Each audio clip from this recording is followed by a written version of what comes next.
जितने मददगार थे, उतने ही अनुशासन प्रिय भी थे।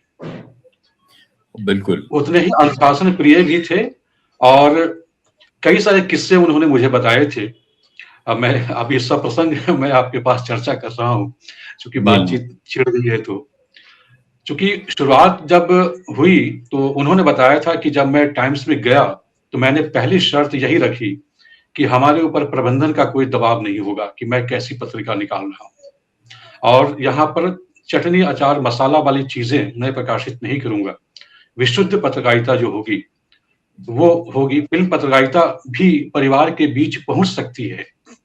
घर परिवार के लोग उसे पढ़ सकते हैं, परिवार के सभी जी, सदस्य जी, पढ़ सकते हैं। जी वैसी हाँ। पत्रिका हमें निकालनी है, जिससे हुँ, साहित्यकारों का भी जुड़ाव हो और हुँ, परिवार भी उसे, जी उसके हाँ, बीच एक कड़ी बनानी है और इसमें उन्होंने सफलता हासिल की। जी तो हाँ, जी उन्होंने ये हाँ। कहा कि मैं प्रबंधन का हस्तक्षेप कबूल नहीं करूँगा और हुँ, इसी सिलसिले में कहानी उन्होंने सुनाई थी विनोद मेहरा की, हुँ, जिन पर उन्होंने शायद 2 साल का प्रतिबंध लगा दिया था कि 2 साल तक कोई तस्वीर उनकी प्रकाशित नहीं होगी। शायद उन्होंने कोई सिफारिश कराई थी। तो इसलिए मैं कह रहा था शायद वो बहुत ही अनुशासन प्रिय भी थे। जी हाँ, ऐसा था ना, फ़िल्म पत्रकारिता उस समय बदनाम थी।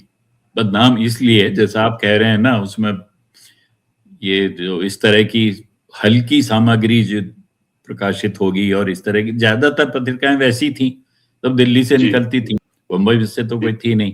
हालाँकि ये हुँ, बड़ी अजीब बात है कि फ़िल्म का केंद्र बम्बई है और पत्रिका जी, हिंदी की जो निकल रही है वो दिल्ली से आ रही है।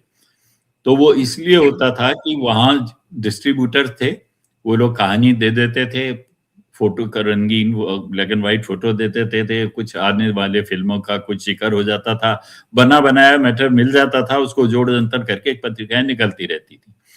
तो एक संपादक की जो दृष्टि होती है, जो ये सोच के चलता है कि मैं इस तरह की पत्रिका निकालूँगा, उसका तो सर्वथा अभाव था पूरी फ़िल्म पत्रकारिता में। अरविंद जी, जी ने उस तरह की बातें शुरू की, तो जब मैं आपको बता रहा था कि मैं ट्रेनिंग करके आया था, बिल्कुल फ्रेश था। तो अरविंद जी ने ये कहा था कि मुझे फ्रेश लोग ही चाहिए, हुँ, क्योंकि उनसे मैं अपनी तरह का काम करा सकता हूँ।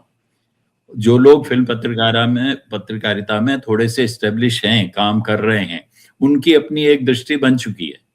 उनके अपने संबंध बन चुके हैं। वो कुछ लोगों को के फ़ेवरेट हैं, किसके के अगेंस्ट हैं, ये सब मुझे चाहिए ही नहीं।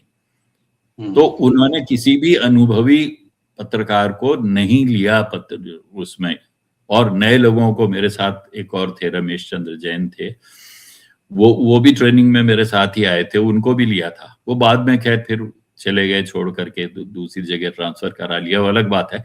लेकिन उनका ये था कि मैं अपने ढंग से लूँगा लोगों को और अपने ढंग से ट्रेंड करूँगा, अपने ढंग की पत्रिका निकालूँगा। हुँ, और ये जो बात है कि वो फ़िल्म पत्रक परिवारों में जाने लायक पत्रिका उन्होंने जैसे बनाई और ये सब किया, उसका एक उदाहरण है, स्वरलिपि एक उसमें प्रकाशित होता था एक सब वो। तो हुँ, उनका कहना ये था कि घरों में फ़िल्म के गाने तो प्रचलित हैं हुँ, और उनमें बहुत अच्छे गाने भी हैं, भजन भी हैं और लोरी भी है और ये भी है, वो है। घर की लड़कियों को या लड़कों को यो कैसे सिखाया जाए वो? इसे हुँ, सिखाने में तो किसी को कोई ऐतराज़ नहीं है। तो उसके लिए उन्होंने स्वरलिपि करके एक स्तंभ शुरू किया था, ताकि उसको देख कर के घर घर के बच्चे हारमोनियम बजा हुँ, के उसको गाना बजाना सीख सकें। और उसका प्रभाव ये था कि माधुरी घर-घर में जाती थी। लोग खुद ले जाते थे अपने बच्चों को, देखो ये स्वरलिपि है, इसको गाना बजाना सीखो। इसको ये गाना हुँ, सीखो तुम, इसको बजाना सीखो, इस तरह का। तो ये दृष्टि तो इसके पहले किसी संपादक में थी नहीं, किसी पत्रिका में नहीं थी।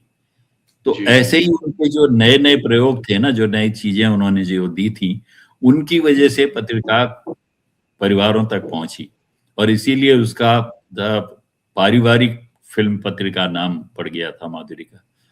जी जी, हाँ। जी, बिल्कुल सही कह रहे हैं आप। और जैसा कि अभी आपने बताया ना कि बिल्कुल फ्रेश लोग चाहिए था उनको।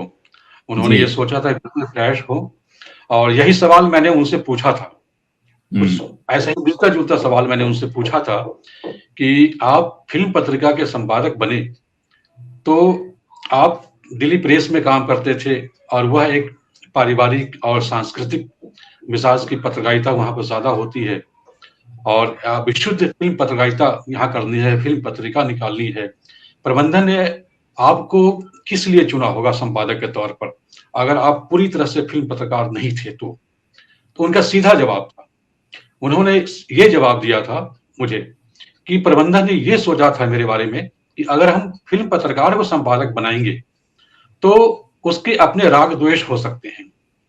किसी फ़िल्म कलाकार को लेकर के, किसी जी, प्रोडक्शन हाउस को लेकर के, किसी फ़िल्म को जी, लेकर के और बिल्कुल ही निष्पक्ष होगा वह व्यक्ति, इसकी कोई जी, गारंटी नहीं है। जी इसलिए हाँ, हमें एक ऐसा ठोस व्यक्ति चाहिए, जो संपादक हो और निष्पक्ष पत्रकारिता करता हो, बिल्कुल फ्रेश माइंड हो फ़िल्म जी, इंडस्ट्री के लिए। जी तो हाँ, वही उन्होंने आगे बढ़ाई और उन्होंने जो चुनाव किए, उसी सोच के तहत उन्होंने चुनाव किए। बिल्कुल फ्रेश लोग बिल्कुल, ऐसे मिलेंगे, तो शायद जी हाँ। हमारे साथ उनका तालमेल अच्छा रहेगा।